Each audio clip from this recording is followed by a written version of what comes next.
وہ ان کے اور جسٹس جمال خان مندوخیل کے خیالات کی ترجمانی کرتا تھا۔ گویا جسٹس جمال خان مندوخیل بھی اپنا ذہن واضح کر چکے ہیں۔ جناب جسٹس اطہر من اللہ سے بھی حکومت کو انصاف کی بے پناہ توقع ہے۔ وہ بھی ان 9 ججوں میں شامل تھے جنہوں نے پہلے دن 2 صوبائی اسمبلیوں کے انتخابات کے مقدمے کی سماعت کی تھی اور انتخابات کی درخواست کو مسترد کر دیا تھا۔ اپنے تفصیلی فیصلے میں جو 7 اپریل 2023 کو جاری ہوا، آن جناب نے جناب جسٹس منصور علی شاہ کے دلائل سے اتفاق کیا تھا اور چیف جسٹس کے از خود نوٹس کے اختیار پر بھی کچھ پابندیاں تجویز کی تھیں۔ گویا آپ بھی اپنا ذہن واضح کر چکے ہیں، اس لیے دوبارہ اس مقدمے کی سماعت میں شمولیت بذات خود ایک سوال بن جائے گی۔ جناب جسٹس یحییٰ آفریدی کی قانونی نکتہ آفرینیوں کی داد دیتے ہوئے بھی آج کل حکومت کی آنکھیں چمکنے لگتی ہیں۔ انہیں لگتا ہے کہ جج صاحب کے فیصلوں کی چکا چوندھ تحریک انصاف کو اندھا کر دینے کے لیے کافی ہوگی۔ جناب جسٹس نے بھی صوبوں میں الیکشن کی درخواستوں کو اس بنیاد پر ناقابل سماعت قرار دیا تھا کہ انہیں دستور کے آرٹیکل 184(3) کے تحت سپریم کورٹ کو حاصل اختیار سے اصولی اختلاف ہے، جس کا اظہار انہوں نے مدلل انداز میں کیا ہے۔ دلچسپ بات یہ ہے کہ خود اپنے فیصلے میں جناب نے محترمہ بے نظیر بھٹو کے ایک مقدمے میں اس اختیار کا استعمال درست قرار دیا ہے۔ اب ذرا حساب لگائیے کہ سپریم کورٹ میں اس وقت 15 جج کام کر رہے ہیں، جن میں سے 8 یہ مقدمہ سن رہے ہیں اور 6 پہلے سے ہی اپنا ذہن دستور کے آرٹیکل 184 کی شق 3 کے حوالے سے واضح طور پر ظاہر کر چکے ہیں۔ مقرر عرض ہے کہ اصول قانون کے مطابق جب جج کسی بھی مقدمے کو سننے سے پہلے ہی اپنا ذہن واضح کر چکا ہو تو وہ ایسے مقدمے کی سماعت کے لیے بیٹھنا ہی گوارا نہیں کرتا۔ اس لیے اگر ان 6 ججوں کو بینچ میں شامل بھی کر لیا جاتا تو امید یہی ہے کہ یہ سب لوگ خود کو اس بینچ سے الگ کر لیتے۔ اگر عدالت کا یہ بنیادی اصول وزیر قانون جناب اعظم نذیر تارڑ کی نظر سے پوشیدہ ہے تو پھر انہیں اپنے عہدے پر رہنے کا تو حق ہی نہیں، اور اگر وہ جان بوجھ کر فل بینچ کا مطالبہ دہراتے چلے جا رہے ہیں تو اس کا کوئی علاج نہیں۔ سپریم کورٹ میں سینیارٹی کے اعتبار سے تیسرے جج جناب جسٹس سردار طارق مسعود ہیں، جو نئی قانون سازی کے حوالے سے مقدمہ سن سکتے تھے۔ اب اگر حکومت کا یہ دعویٰ مان لیا جائے کہ سپریم کورٹ کے 8 معزز جج صاحبان خدا نخواستہ متعصب ہیں تو ان 8 کی موجودگی میں اکیلے سردار طارق مسعود کیا کر لیں گے؟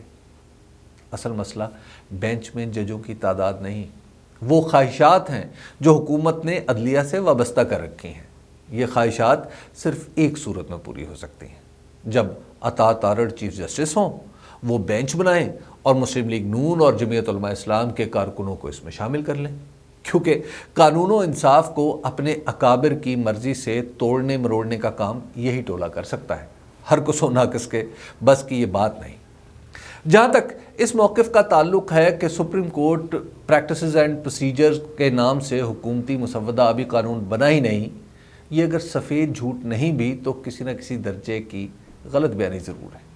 ہمارے دستور کے مطابق ہر مسودہ قانون سینٹ اور قومی اسمبلی میں سادہ اکثریت سے منظور ہو تو صدر کے پاس جاتا ہے، جو اس مسودے کو منظور کر لے تو وہ قانون بن جاتا ہے۔